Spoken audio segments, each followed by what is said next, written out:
அப்படிங்கறத தான் நாங்க சொல்றோம். இந்த அமில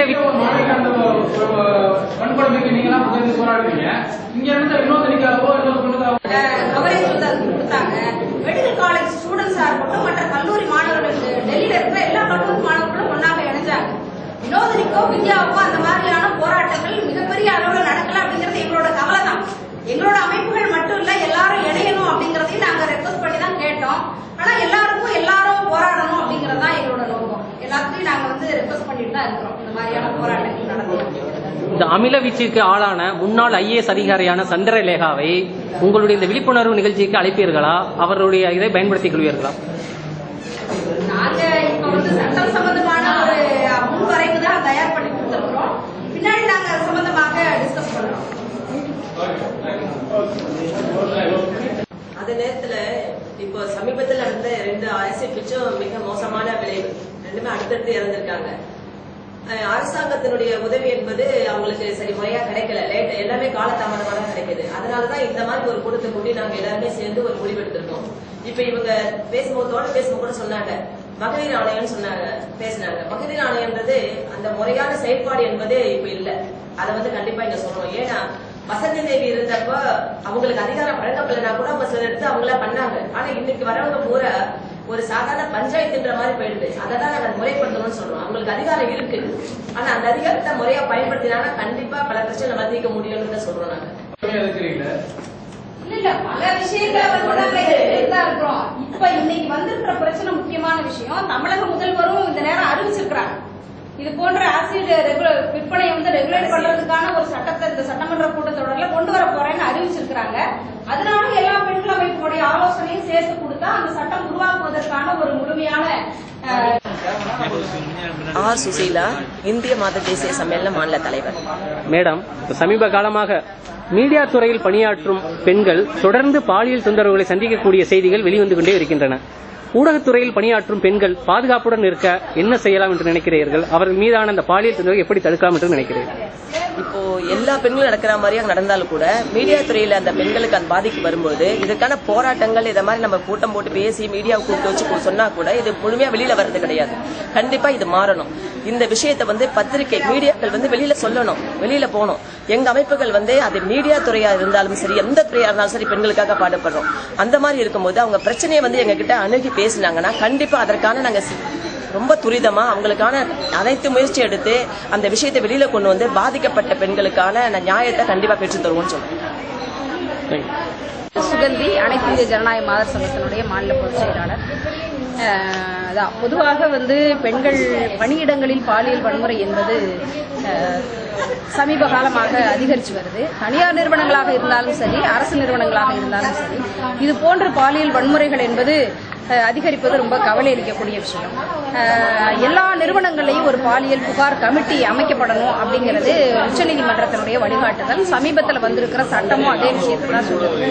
ஆனால் தமிழகத்தில் இருக்கின்ற பெரும்பான்மையான நிறுவனங்களில் பாலியல் புகார் கமிட்டி இல்லை என்பது எங்களுடைய குற்றச்சாட்டு.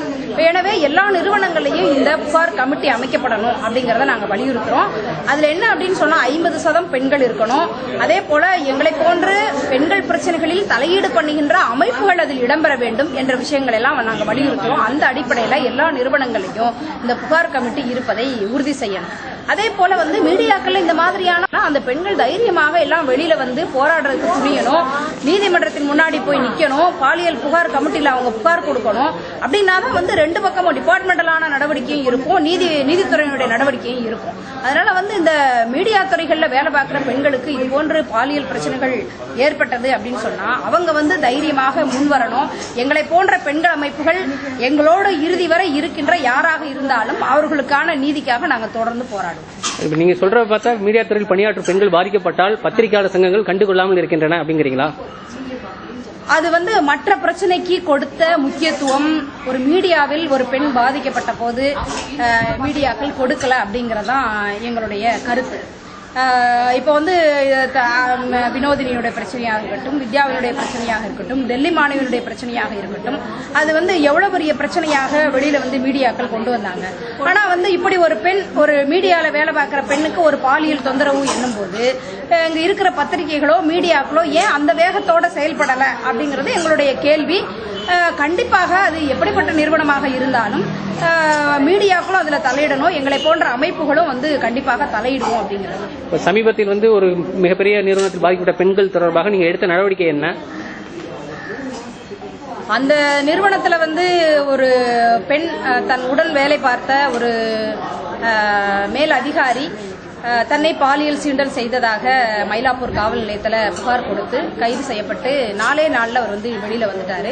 வெளியில் வந்தது மட்டுமல்லாமல் அடுத்த நாளே போய் அவர் வேலையில் ஜாயின் பண்ணி அடுத்த நாள் அந்த பொண்ணு வேலையிலேருந்து சஸ்பெண்ட் செய்யப்பட்டாங்க.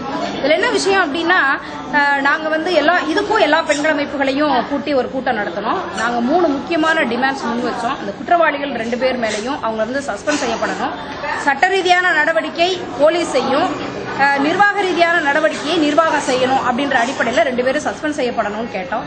2வது அம்சம் என்னன்னா, இந்த சட்டத்தில் குறிப்பிடப்பட்டிருக்கிறது போல பாலியல் புகார் கமிட்டி அமைக்கப்படணும்னு கேட்டோம். 3வது விஷயம், அந்த பொண்ணை சஸ்பெண்ட் பண்ணது சரி கிடையாது, உடனடியாக வேலையில சேர்க்கணும் அப்படின்ற 3 டிமாண்ட் முன் வச்சோம். அவங்க 2 பேரோட சஸ்பென்ஷன் ஆர்டரையும் கையிலேயே கொண்டு காமிச்சாங்க. அதனால அவங்க 2 பேரும் சஸ்பெண்ட் செய்யப்பட்டிருக்கிறாங்க, எங்களுடைய போராட்ட அறிவிப்பால் அப்படிங்கறத நாங்க உறுதிப்படுத்தியிருக்கிறோம். 2வது விஷயம் பாலியல் புகார் கமிட்டி யார் யார் தலைமையில யார் யார் அந்த குழுல இருக்காங்க அப்படிங்கறதையும் அவங்க முடிவு பண்ணி துரிதமான விசாரணையை துவங்க இருக்கிறதாக அறிவிச்சிட்டாங்க. யார் யார் இருக்காங்கன்ற பட்டியலும் எங்கிட்ட கொடுத்துட்டாங்க. அதனால அந்த விசாரணை என்பது துவங்கும். சட்டமே அதைத்தான் சொல்லுது. அந்த நிறுவனம் இவங்களை இப்படிப்பட்ட ஆட்களை அதில் நியமிக்கணும்னு சொல்லிட்டு அந்த அடிப்படையில் அந்த புகார் கமிட்டி என்பது நியமிக்கப்பட்டிருக்குது.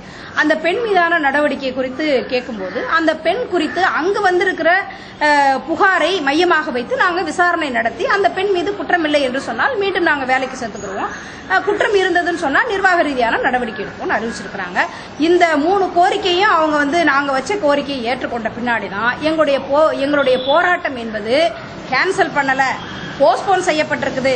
அதாவது நேர்மையான துரிதமான உண்மையான விசாரணை நடக்கவில்லை என்று சொன்னால் கண்டிப்பாக மீண்டும் அந்த போராட்டத்தை நாங்கள் நடத்துவோம். நன்றி மேடம்.